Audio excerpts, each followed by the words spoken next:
দুপুরে খাওয়া দাওয়ার পর একটু রেস্ট নিয়ে আমি 5টার দিকে সঞ্চিতাদের বাড়ি চলে গিয়েছিলাম। ওখানেই আজকে আমাদের মেকআপ আর্টিস্ট আসার কথা ছিল। তো এই যে আমার মেকআপটা করেছে, তো বসতে একটু সময় লাগছে। এখন দেখো সঞ্চিতার মেকআপটা পুরোপুরি বসে গেছে, খুব সুন্দর লাগছে। আমারটাও কিন্তু সেট হয়ে গেছে, বেশ ভালোই লাগছিল। তো যাই হোক, ও সবটাই খুব সুন্দরভাবে সাজিয়েছে। তারপর আমি বাড়ি আস্তে আস্তে অনেকটাই লেট হয়ে গেছিলো, ওই 7টা সাড়ে 7টার মতো বেজে গিয়েছিলো। এখানে মা একটু রেগে গিয়েছিলো যে এত দেরি কেন করছিস, লোকজন আসতে শুরু করে দিয়েছে, বউ বসে গেছে।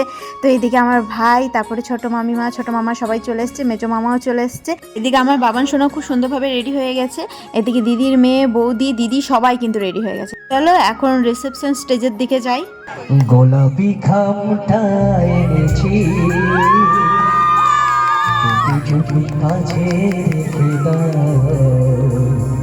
কোন ফুল ভালোবাসো তুমি, নামটা জানি শুধু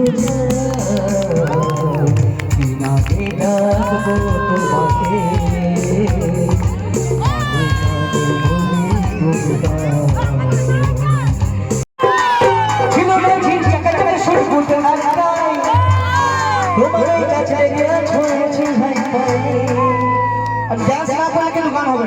প্লিজ একবার রাহুল দা রিকোয়েস্ট, একবার সকলে হয়ে যাবে, একটু হাতে হাত প্লিজ।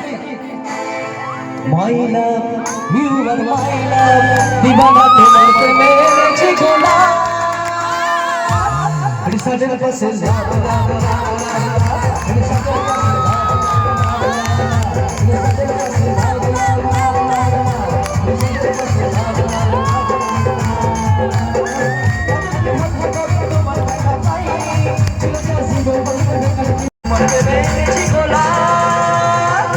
রিসার্চের পাশে লাভ লাভ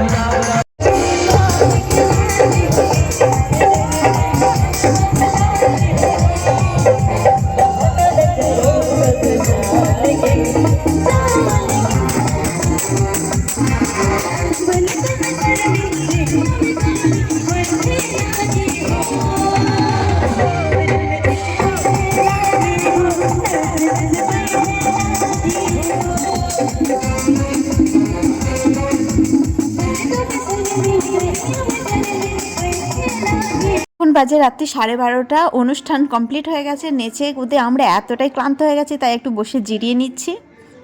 গাইস, এটা আমার জামাই বাবু, ঠিক আছে? এই হলো রূপোর মালা পরেছে আমার জামাই বাবু।